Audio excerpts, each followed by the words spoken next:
Most humans, dear hearts that you are, most of you offer most of your vibration in response to what you are observing, which means observing with your physical senses. And that's why, for humans, things change very slowly for you, because you are so knotted up in the reality of what is, even though you're begging for more and you're praying for more and you're asking for difference, and you know that different would be better. You don't let yourself go to the different, because what is has your nearly undivided attention. And that's what we want to talk to you about. You can't let what is occupy so much of your thought and have change occur. You have to be able to think outside of what is. You have to be able to be hopeful or believing in something not yet manifested, because there are things in the process of manifesting. There are things that are turning from vibrations to thoughts, and thoughts to words, and words and thoughts to experiences, and then to full life, full blown, see it, hear it, smell it, taste it, touch it experience. And so if you are going to be the deliberate creator of your own reality, then you must understand how it is that reality is created. When you got here, there was a lot of already manifested stuff around you. And it is logical that you would look at it and say, well, this is life. And that you would maybe not remember clearly that you were going to be adding to and creating more and molding it into place. But we want you to hear from us, and maybe to spark your memory in the knowledge that you came to let what is be the bouncing off place for more. And that it is such a wonderful thing when the contrast of your life experience causes you to know that you prefer something beyond what is, and further, to actually consciously know that once you have launched the rocket of desire, that the entire universe will work in concert to help you in the manifestation of it. And nothing less than that will do for you. There is no satisfaction in just coming forth and regurgitating what's already there. You get bored so fast and really sort of petty about the bad job they've been doing. But when you realize that you are the agents of change, that you are the ones who get to focus and identify and know what improvement can be, and then you use the power of your focus, not dissuaded by what is, not tempted by looking at what's easier to see. Oh, it is so much easier just to look at what is already manifested, isn't it? It's so much easier to see it and praise it or criticize it.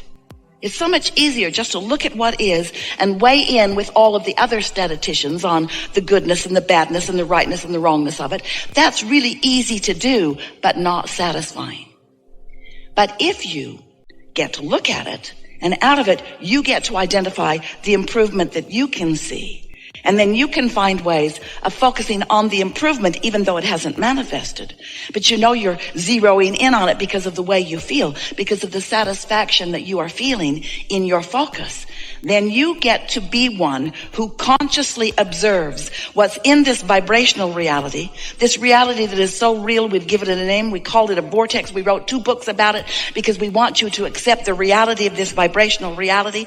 If you can accept that you have created a vibrational reality and that you can fixate on the vibration of what's in it, then you get to be one who witnesses the evolution of these vibrations to thoughts, and these thoughts to words, and these thoughts and words to things. You get to witness the becoming of creation, which is what you came to do. Not one of you said, oh, I'll go forth and I'll just watch them do it, and then I'll make a list of how well they're doing. None of you said that. You said, I'll go forth and life will inspire within me new desire. You knew that step 1 of the creative process would be born within you just by your participation, your observation of life experience. So step 1's easy. Life causes you to ask. And when you ask, step 2 happens immediately, because that's the vortex. That's where your inner being is. That's where source is. Law of attraction, responding to these vibrational requests and gathering all of the cooperative components all together for you to begin to receive them. But you can't receive these new improved ideas and experiences if you're still beating the drum of how it is. You've got to be quicker on the launching of the desire, and then more willing to focus into a place where it hasn't manifested. by following your bliss, by following the feeling, by following the satisfaction, by following the pleasure of the new idea. And when you learn to hold that frequency, you can do it through meditation. We'll talk about that. It's our favorite because it's easiest for you. You can do it by appreciation. That's easy too, provided you're not too far down the road on something other than appreciation. When you focus in a way that allows you to feel good, then you allow your vibration, the vibration of your physical apparatus, to rise to the equivalency of the vibration of your source, to the equivalency of what's in your vortex. And then such wonderful things happen for you. Then you are what we call in the receiving mode or the allowing mode. It's like tuning your radio dial. You are in the receiving mode of what's in the vortex. And then you begin to experience an avalanche of ideas and impulses where you get to witness the actual becoming of what you desire. There is nothing more exhilarating than to witness your asking being manifest. But you see, the part that most humans have left out of that equation is they have forgotten that they must be in the receiving mode because you must be the translator of the vibration in order to witness it. Most humans think, oh, well, if I'm good, then what I think is God will bless me with what I want. So if I'm in need of something and I pray hard for the improvement, then God or something will give it to me. And when it doesn't come because you stay in the step one mode of identifying need. I need. Do you know the need vibration and the allowing vibration are so far apart that they aren't even on the same, well, they are on the same stick, but so far apart on this stick that when you are really needy, you are really blocking what you are desiring. You can't be needy. And you say, well, that stinks.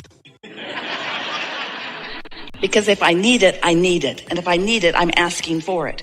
And that book you wrote, Ask and It Is Given, stinks too. Because I've been asking and asking and asking and asking and asking and asking, and it has not come to me. So what gives? And then we say, oh, it's given. It's in this vibrational reality. And you say, oh, that's a nice cover, Abraham.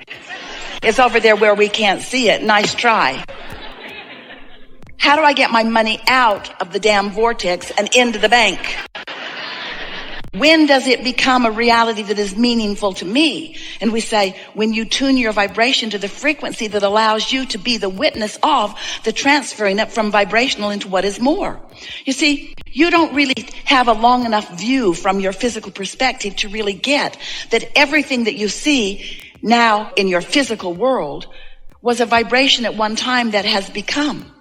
All things, wanted or unwanted, that are manifested in your experience are as a result of humans and others, animals too, giving attention to subjects. And so when you start paying attention deliberately, then you begin exercising more control of what becomes in your experience. So much so that two of you could be walking in a similar direction, in a similar town, on a similar street, and be living such different experiences because what you're translating from the ethers into reality is very different than what someone else is not allowing to become for themselves. Do you follow this a bit? So step one is contrast causes you to ask. Step two is source answers. Step three is you've got to get in the receiving mode, so that you can feel the satisfaction of witnessing these thoughts turning to things. And when you get really good at that, when you meditate every day, or when you are often an appreciator, when life is feeling good to you, when the edge is not so edgy in your life experience, when you occasionally have a negative emotion, but mostly you feel wonderful, then we announce that you have accomplished step 4. Step 4 is the mastery of step 3. How about that?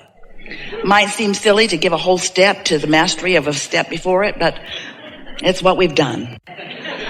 Because when it's easy for you to stay or to get back to that receiving mode, that appreciative mode, then you're in a place where what's in the vortex, the vibrational version of it, which is presenting itself to you all day, every day, begins to be heard by you. It's like you line up with it. It's like you tune into it. So it goes like this. You're bipping along. You know what you don't want. You know what you do want. Your vortex is full of enough to keep you busy for 20 or 30 lifetimes, really. Law of attraction has been responding to it. Cooperative components have been gathered. And all of this is queued up, ready for you to begin a conscious realization of it. So Source, who knows where you are in relationship to what you have already created, is offering you a steady thought stream, a path to lead you to the full satisfaction of these things that you want. And we call it a path of least resistance because you, dear hearts, and it's all right, you've put a whole bunch of resistance on your path. But your inner being knows what all your hang-ups are, what all your hindering beliefs are, and your inner being is offering you ideas of how to get to where you want to be, even though there's resistance on your path.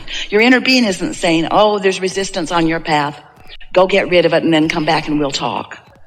Your inner being isn't saying, oh, too much resistance for you. You're doomed to an unpleasant life.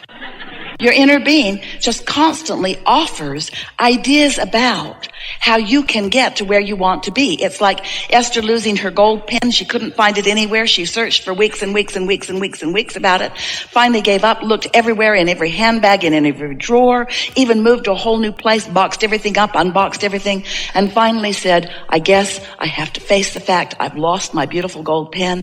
And then one day, because we knew where it was, and she was so convinced that it was lost that she couldn't find it, even though her hand had searched through that bag so many times. Do you know, when you're looking for something that you don't believe is there, your hand cannot find it? You'll go there when it's over there, and then you'll go there when it's over there, then you'll shake it over there. You cannot defy these laws of the universe. So one day, we offered to her a suggestion that she look for something else. It was a little perfume spray that she liked. And she thought, oh, I think the last time I used it was in that bag. She reached in and came out with her pen. Path of least resistance. You might call it trickery. Whatever it takes to get you to where you want to be. You think you're looking for this, but really what you do is find that. And you know that. You've had that experience many times, haven't you? Looking for your keys, you're on your way out the door, or you don't even know you don't have your keys, and then you remember something else, and you go back for that bottle of water, and there are your keys, and you think, oh, wasn't that lucky that I needed this bottle of water, or I would not have found my keys? It wasn't lucky. It was your inner being who knew where the keys were. Path of least resistance. And so your vortex is full of all of this knowing, all of this reality, all of it queued up, all of the cooperative components gathered for you. And then you, in some vibrational relationship to that knowing. The better you feel, the more on point you are. The worse you feel, the more oblivious you are. You recognize that in yourself, don't you? So let's say you've been meditating, you've been appreciating, you're mostly tuned in, tapped in, turned on. And so you are in the vicinity of what's in your vortex, and there you are. Maybe you've just meditated and you've cleared your mind. It's such a wonderful state of being. And then near the end of your meditation, a thought occurs to you. This sweet thought comes into your mind, and you can feel the exhilaration of it because it's a pure idea straight from Source. Now, we don't mean pure in the sense that it's only talking about spiritual things by your standards. And so when that first sweet thought comes to you, and by that sweet thought we mean that thought that is not burdened by doubt or disbelief, that first really good, satisfying thought comes, then you're off and running. And once you allow yourself to be the receiver of those good feeling thoughts, and even more important, the understander of why you had access to such a thought and what that thought would lead to. It's like getting ready to be ready, to be ready, to be ready, to be ready for the full manifestation. But so often, you just want the full manifestation. You don't want to be ready to be ready, ready. You just say, I want it, and I want it now. And when it doesn't come now because you weren't ready to be ready, to be ready, to be ready, to be ready, then you say, I must not be worthy, or I must not be in the path of goodness, or it's that reason or that reason or that reason. And then you practice the thought.